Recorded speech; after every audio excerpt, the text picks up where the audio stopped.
On, shall we do our good, bad and on-demand movie choices of our movie critic from Stratford-upon-Avon. Great to hear once again on a Thursday morning from James Luxford. Morning, James. Good morning.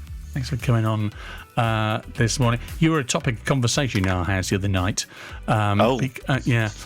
We were talking a bit about the new Lady Gaga song, and then the Top Gun movie soundtrack, and I don't know, soundtracks. We then got into soundtracks, okay, and great songs from soundtracks, and I was saying, well, actually, Berlin's "Take My Breath Away" from the original Top Gun actually only features. I don't know if you remember this, James. Only features in the movie for about 45 seconds. You don't actually hear the whole song, whereas Kenny Loggins' "Danger Zone" is the one you kind of really hear a lot of in that movie, don't you?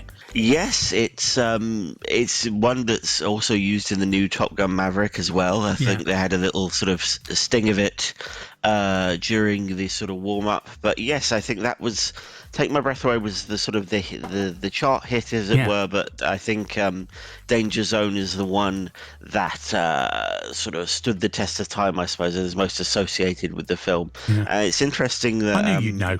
I did. I had this conversation. I said, I'll ask James on Thursday, he'll know. Yes, and Kenny Loggins, of course, recently interviewed saying he was never credited. He was one of the songwriters on it, but unfortunately had to go to court to get the royalties for it. And, is that right? For a while, you can imagine the amount of times it's been played over the years. Gosh, that was quite a lot of money. Staggering. See, it was good to talk about. Brilliant. James is here with their good, bad and on-demand choices for you at the cinema. Let's start with the good news, shall we? What's your recommendation for this week? My good recommendation for this week is Hustle in cinemas and on Netflix now. Adam Sandler stars in this drama about a basketball scout who sees a chance at redemption with his latest prospect. I'm Stanley Sugarman. I'm a scout for the 76ers. This Philly thing. There's room to grow there? I want to coach someday. Do you love being away from home all the time? Best chance to win in here is with you out there. What the hell am I still chasing this for? So you're just gonna give up on your dream? Been in this league for 30 years, and it's like I'm nothing. Adam Sandler does down and out sports movie. It's not exactly a new concept, is it? So obviously it works for you, James. Why? Yeah, you're absolutely right. It's not the newest of concepts, and it really doesn't stray too much from the underdog sports story, but I liked it because I think Adam Sandler in a dramatic role is really quite underrated. I love his dramatic roles like the recent Uncut Gems, and I think he's just so relatable in this role. And while the film is a bit familiar, I think he really makes you care about the characters involved. He really makes you care about their fate, about if this is, the latest chance at redemption comes off. And there's something in his performance that really wins the movie over for me. So yes, I think whether it's on the big screen or with this hybrid release with Netflix, it's worth checking out. Definitely. He's one of those actors, isn't he? I thought he had a sort of a bit of a juvenile period where every movie he did was like, oh, okay. But then, as you say, Uncut Gems kind of made you go, oh, hang on, he can do that then, can he?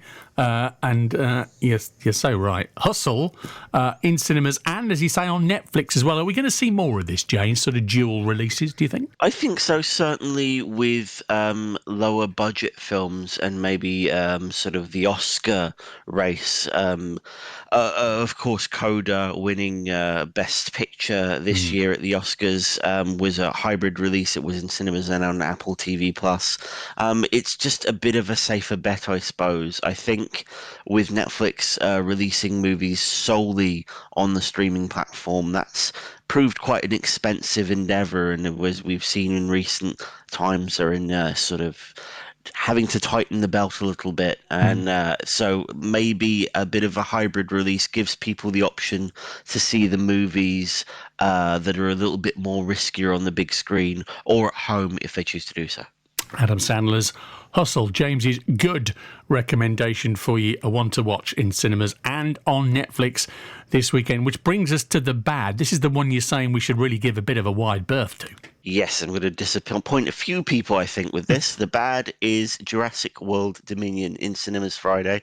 The sixth movie in the Jurassic Park, Jurassic World franchise sees characters from both trilogies team up to save the world from a dinosaur rampage. We gotta go. Gonna have to break a window to get inside that thing. Hope nobody's afraid of heights.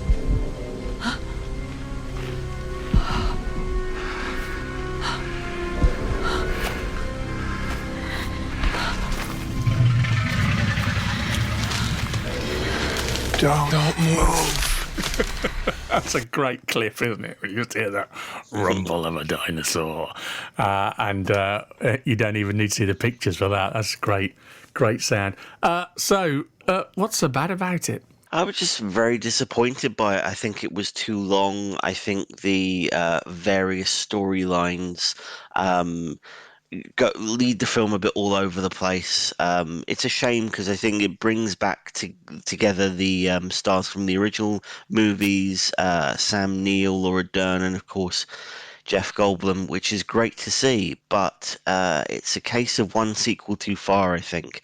I don't think the Jurassic films, whether it's Jurassic Park 2 or 3 or Jurassic World 2 or 3, ever really work when there isn't a park to run around in. They never really thought what to do once the dinosaurs are out of the central premise of a theme park.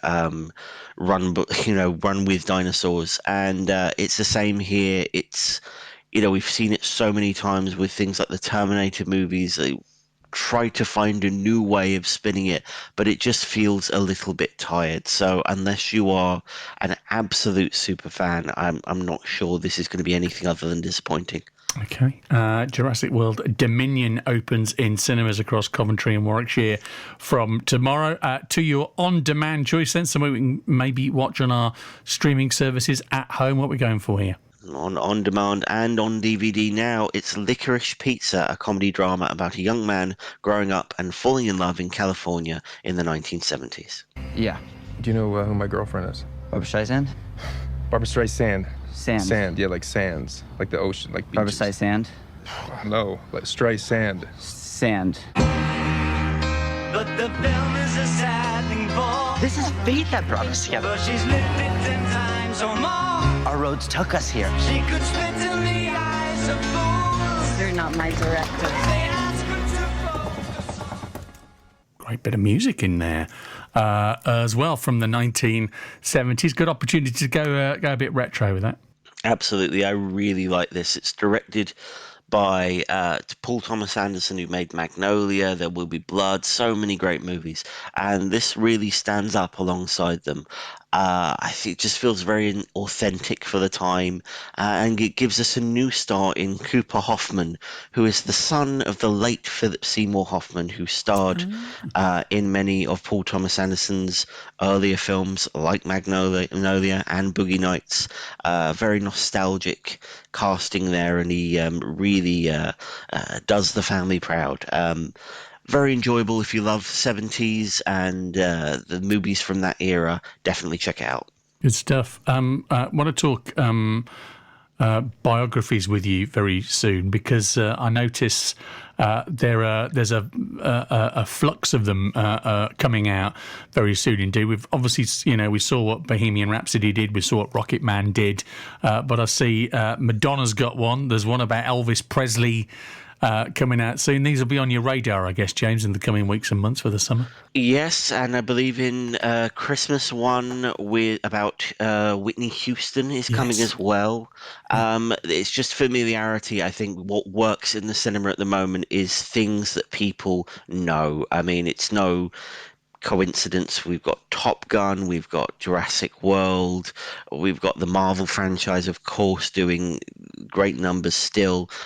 People, as we're still kind of drawing back toward normality, if you want to call it that, in the cinema. It's the things that people recognize and people have fond feelings for that works, and that includes artists and their discographies, if you will. Catalogue, yeah, absolutely. That catalogue, you know, and Bohemian Rhapsody really set that off. Of course, did very well in Japan with people dressing up and singing along to the screenings. That kind of karaoke atmosphere that starts up. And I think with Elvis and with any recognisable star, you're going to find a lot more of that soon. James, always good to hear from you. Thanks very much indeed. Our movie critic from Stratford-upon-Avon, James Luxford, here with us every Thursday morning with their good, bad and on-demand choices for you.